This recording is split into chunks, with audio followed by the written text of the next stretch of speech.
Okay, welcome everyone to our first episode of the virtual sailing classroom series. My name is Cameron McLaren from Long Beach Yacht Club, where I'm the sailing director. And I'd like to go around the screen here and introduce ourselves. Hi everyone, my name is Adrienne Patterson and I'm the sailing director at Newport Harbor Yacht Club. Hi, I'm Aubrey Mayer. I'm the sailing director at Bahia Corinthian Yacht Club and the director of the Newport Beach Club 420 team. Hi, I'm Christoph Killian, and I'm the head coach of the Bahia Corinthian Yacht Club. Hi, I'm Tracy Treaker. I'm the junior racing director at Balboa Yacht Club. Hi, I'm Jack Thompson. I'm the assistant sailing director at Lido Isle Yacht Club. The five of us would like to welcome our first guest on the virtual sailing classroom series, Alex Curtis. He is a professional sailor and West Coast One Design leader for North Sails. Alex is here to share some insight from the perspective of a pro sailor working for North Sails during the age of coronavirus, as well as describe the evolution of his developmental path from junior sailing and lead us on an in-depth analysis of FJ and 420 sail shapes. So without further ado, welcome, Alex. Thanks, guys. Thanks for having me. I'm super stoked to be here. So I grew up just outside of Chicago in this small town or village, really, Lake Bluff. We were members of Chicago Yacht Club. Started sailing, though, at the Lake Forest Sailing Program in Pram dinghies, which are like basically bulletproof opties. I know for the local Sabot sailors here, that's probably tough to hear, but Sabots would probably sink in Lake Michigan.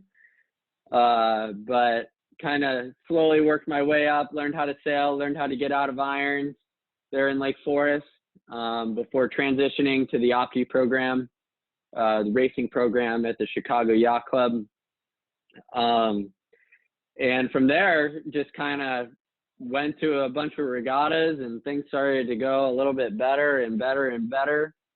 And because it's cold in Chicago in the wintertime, we'd go to Florida and we did all these Florida regattas. And I eventually got to a point where I kind of looked around and was like, wow, this is kind of cool. And I'd like to keep going and do as much as I can. And luckily I had very supportive parents who were super engaged with me trying to get as good as I can at sailing from a young age. And so I wound up doing a lot of international travel, was homeschooled for 2 years, spent a lot of time in places like Argentina and Ecuador and Curacao. Got all the way through that, was on the U.S. national team for 5 or 6 years, went to the North Americans, bunch of team race Europeans, and that all went really well. Eventually I got a little bit too big for the Opti, and so I started sailing Club 420s, and that's where I actually met a lot of guys from Southern California and got really close with them and went to Miami every winter and did the Orange Bowl thing and wound up winning the Orange Bowl one year. And while I was doing the Club 420 sailing, I was also doing high school sailing in the Midwest for Lake Forest High School. I was really lucky. I was on a great team with a great coach and parents who were really willing to support the program and make sure that we were trying to get as good as possible all the time.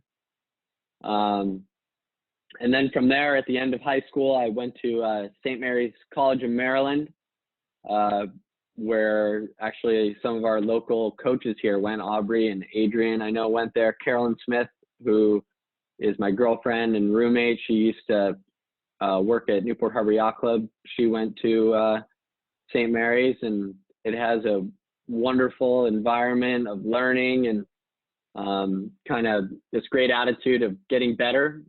So that was pretty cool to go to a beautiful place and get to sail 5 days a week in great sailing conditions and FJs and 420s.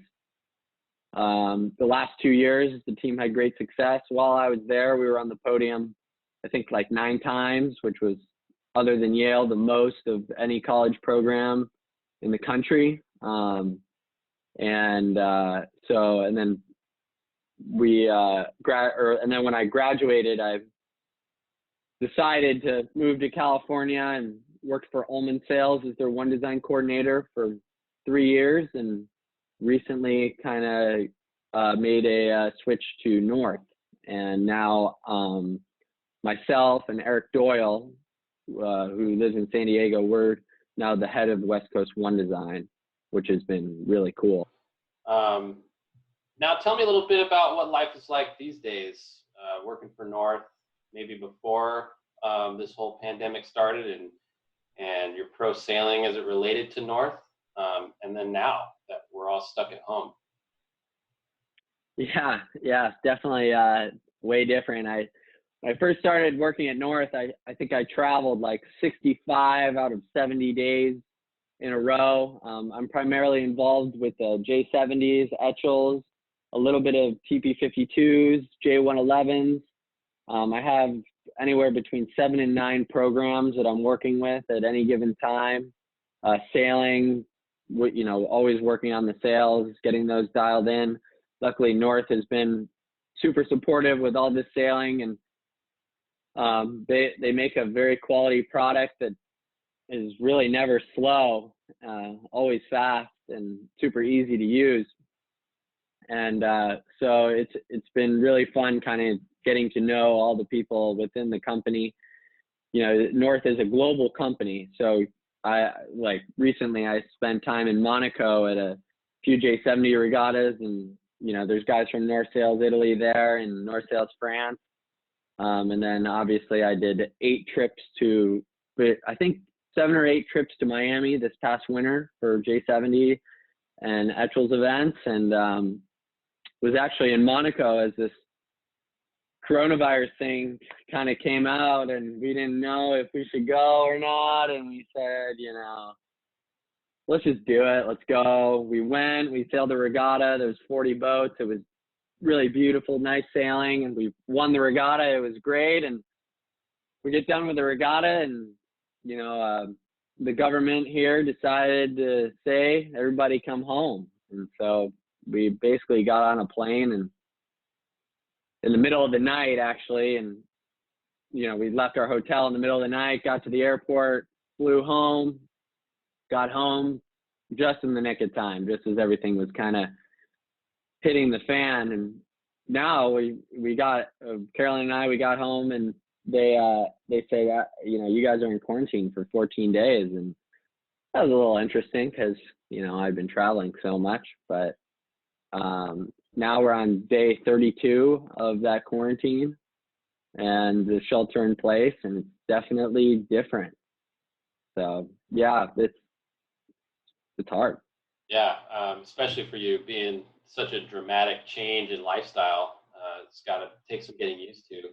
But it sounds like you're staying pretty busy, doing webinars like this, and for lots of other organizations, right?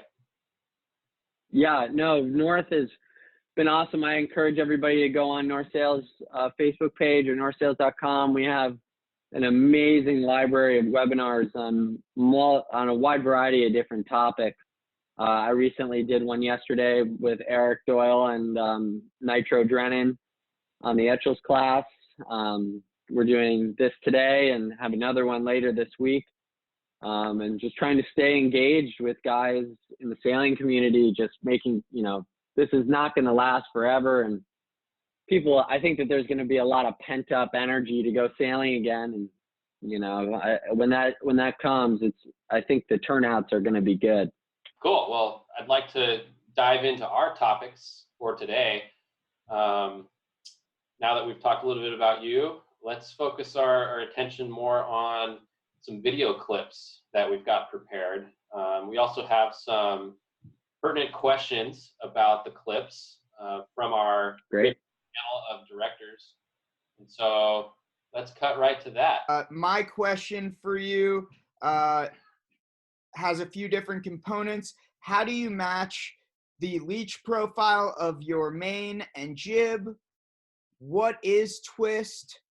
What is the right amount of twist to sail with, and why? And I was thinking about these things in terms of the Club 420 and the relationship between the leeward jib sheet and the windward jib sheet and the bridle height. Yeah, that's a great question.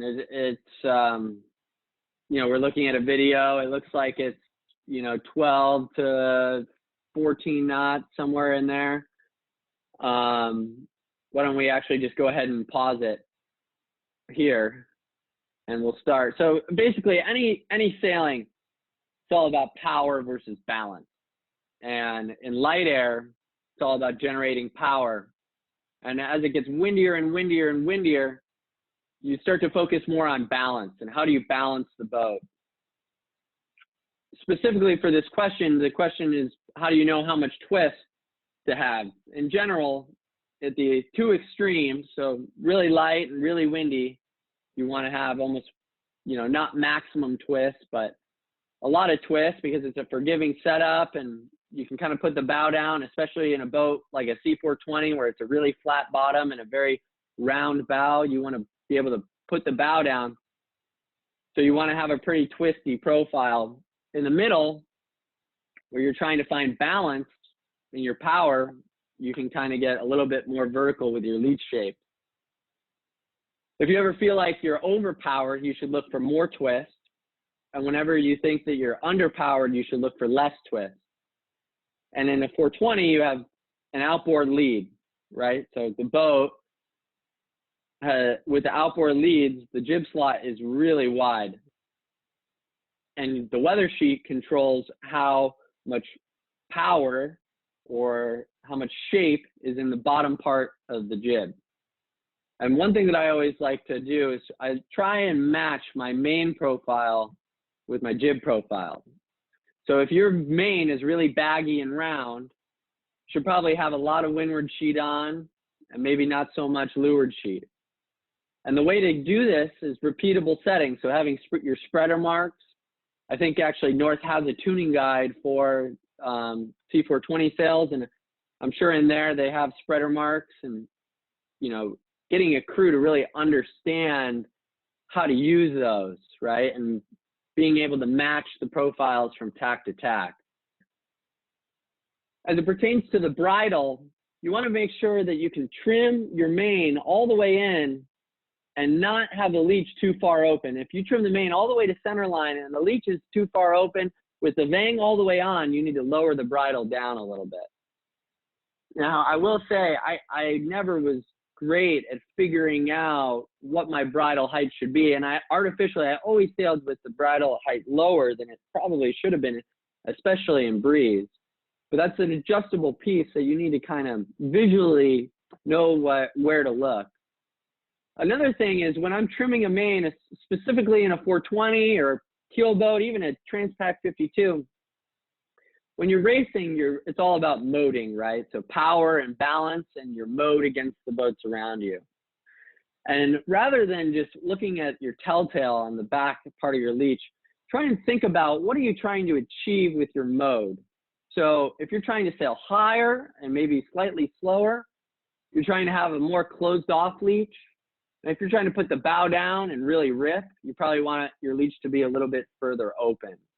So just kind of picturing what mode you're trying to get and then trying to match it with the leech of your sail, and the exit angle of the leech of the main is super important.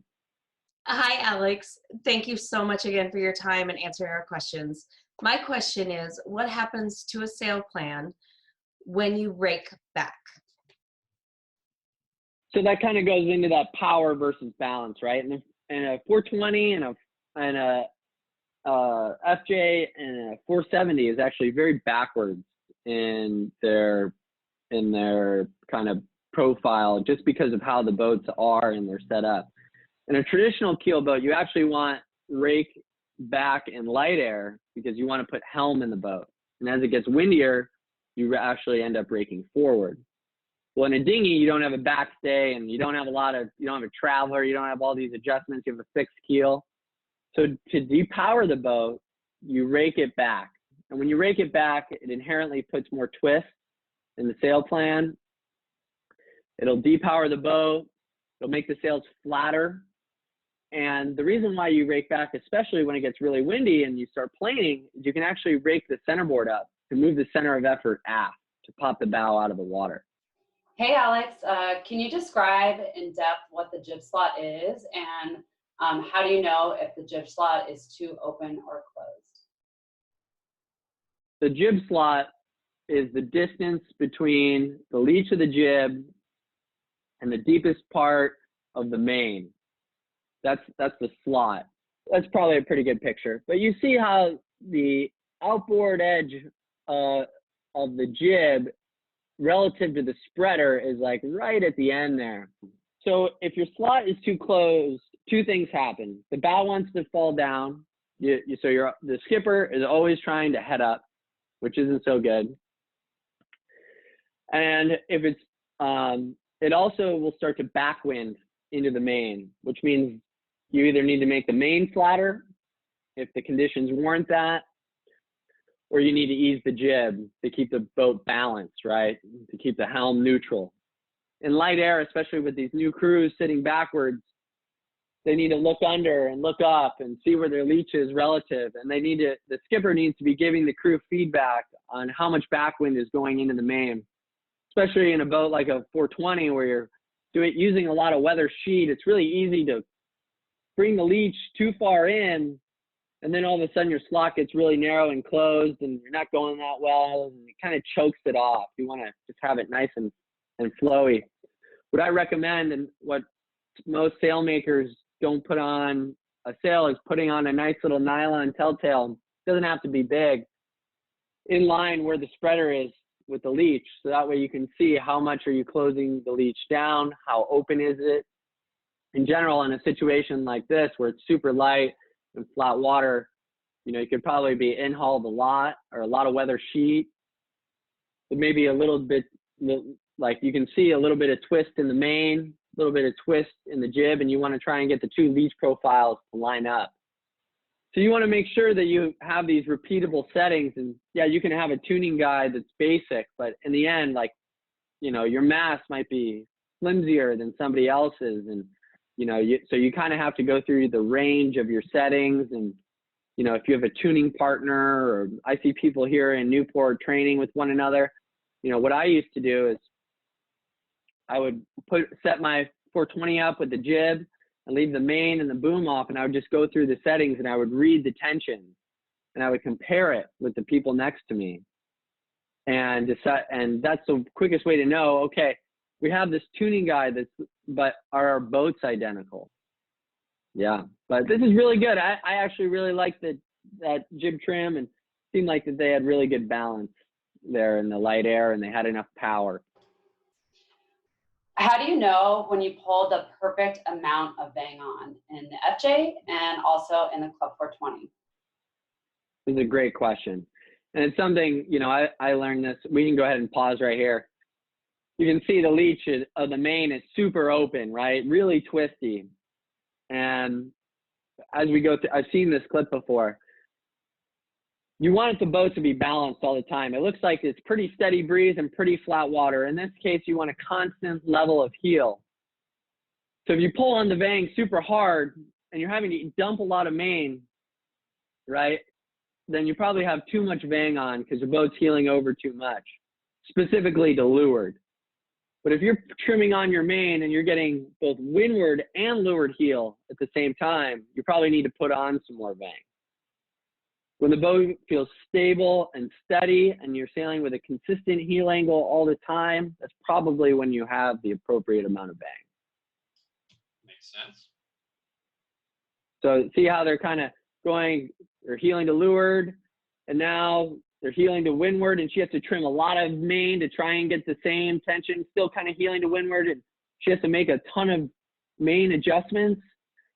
From here, I would actually pull on more vang, get the main nice and flat, pull on the Cunningham, pull on the outhaul, and then make the jib really flat, maybe a little bit of weather sheet so the foot of the jib sets up very flat and the foot of the main sets up very flat. What is the order of importance when you're changing gears? And how does that affect the overall balance of the boat? I'm thinking particularly in terms of depowering as the breeze steps up. Yeah, so I can't reiterate it enough. Power and balance, knowing what the boat needs. And a lot of times, if you're sailing in puffy and shifty venues, you need both at the same time. And in a Club 420, the quickest way to do that is with the vang. The vang, in a keel boat, you have a backstay, right? And the backstay affects both sails. The vang is essentially that backstay, kind of in a weird way. It doesn't do the same things, but it controls the power in the boat, in the sail plant. So as a puff comes on, you pull the vang on. In my Club 420, I would whip markings kind of in a, it took me a little while to kind of get it all organized, but when you have it dialed, you have your different settings. You have 1, 2, 3, 4, and 5. And because I'm a very visual person, I know, okay, I'm going between red and blue, or 2 and 4, depending on a given day. As the puff comes on, I'm pulling it to 4. As I exit the puff, I lean in and I try and match it back to 2. And so that way I have some sort of consistency between the power and the balance of the boat. From there, I probably adjust the weather sheet of the jib. It looks like they're in San Francisco Bay, but it looks like for the most part, they're probably going pretty well. It's tough to tell from the back, but from the front, it looks like their head stay might be slightly loose. And you can tell that just by the straight on shot, by drawing a line from the head of the sail to the tack, and the gap from the straight line to the luff. That's a really good way of indicating how much sag you have. And because the Club 420 has the mast partners, and you can sail with the main further out, the way you achieve head stay tension is with the actual head stay.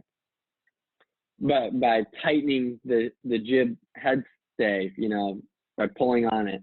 So, that's also something that you need to work on. A lot of that is the crew too. The crew needs to have that cerebral ability to look at the head stay and know when it's too loose, know when it's too tight, and knowing, the best crews and skippers kind of work together on the power and the balance of the boat. So my question is, how do you find the right amount of jib halyard tension in an FJ without using a tape measure or a gauge?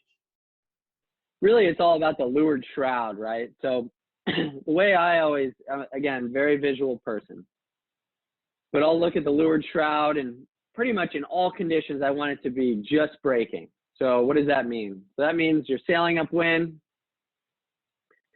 and you trim your main in all the way, and you're hiking, let's say, this is Long Beach, 12 knots, and you're hiking out, you and your crew, and I just would always look at the leeward shroud and see it. And if it's really waving in the breeze, like 4-inch circles, too loose, you need more.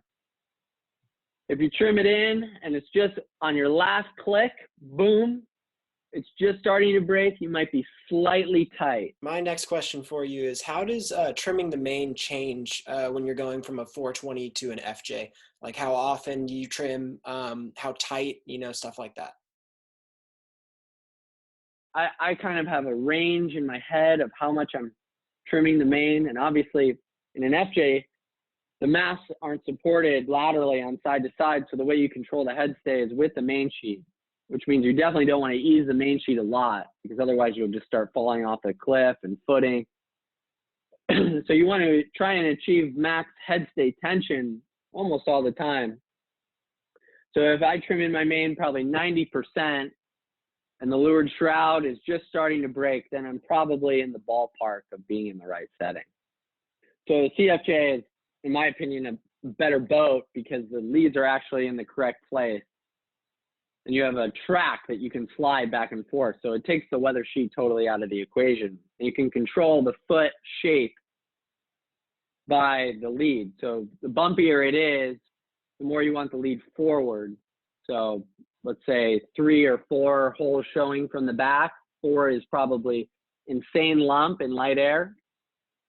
And 2 is probably the max aft, or 1 hole showing flat water, 12 knot conditions. But as a puff hits, you know, the jib needs to go out. So both crew and skipper need to hike really hard. The jib goes out, you know, if a good crew is hiking with the sheet up by their chest, they go out one. The skipper barely eases the main or just eases the main enough to keep the boat on its feet, then trims back in half of what they let out to keep the head stay super tight. And then as soon as the crew and skipper both feel like the boat is tracking forward again rather than sideways, and we bring the jib all the way back in. And just like in the C420, you know that you're sheeted too tight or maybe the main's too far out if you start to see the bubble in the front of the main, and you can see that in this picture here. You see a pretty big bubble in the front. Maybe these guys are just over sheeted. It looks like the main could probably come in a little bit. The bow could maybe come down for a split second, and both crew and skipper can hike a little bit harder. How early, at least breeze-wise, do you start messing with the downhaul? And for the outhaul, at least on an open foot sail, like in the club FJs that they do high school sailing in, how often do you mess with that? And like, do you keep it really tight all the time, like a closed foot one, or do you actually open that one up from time to time to play with different things? Yeah, so, you know, in a loose-footed setting like what we're looking at, you try and match the bottom of the jib with the bottom of the main. And you can see how round the jib is there, right? See how round the main is. To me, and maybe you want to have the main slightly flatter in the bottom than the jib just because of how the leads are kind of oriented. But you can see that the leech of the jib is probably bubbling into the front of the main too much. So that means that you need to make the main flatter. You need to trim harder. But it's a lot on sea state, right? So the bumpier it is, theoretically, the more full you want the bottom part of the sail. The flatter it is, the flatter you want it. And that's the same with the jib. You know, and you know, on keel boats we have what are called draft stripes, and I would encourage people around here to, you know, if they're teaching people about sail shape, to just put on 3 draft stripes, and if you send me an email, I'll tell you exactly how to do it. But that's the quickest way to see the shape from top to bottom, you know, and see how full the sails are relative to one another. And both crew and skipper can have a discussion. Oh, our main's really flat, but our jib's really full. I think we need to make the main fuller. We're trimming the jib really hard.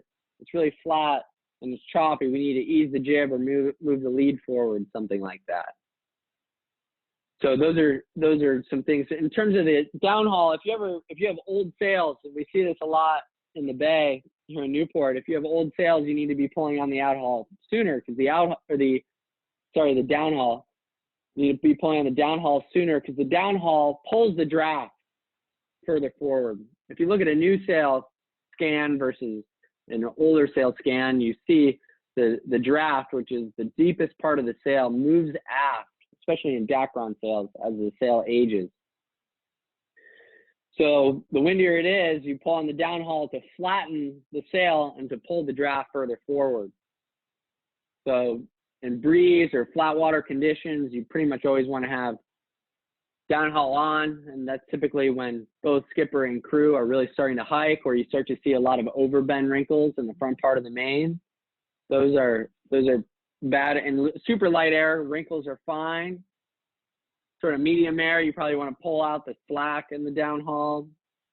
And then what would be considered a base setting, you probably want to really start to pull some downhaul on, especially if you have old sails. What telltales do you find yourself looking at the most when you sail? And what are the most important? As a driver, I always look at the lower telltales first. One thing that I've learned when I do all this crewing on keel boats is, you can tell a lot about your lead position.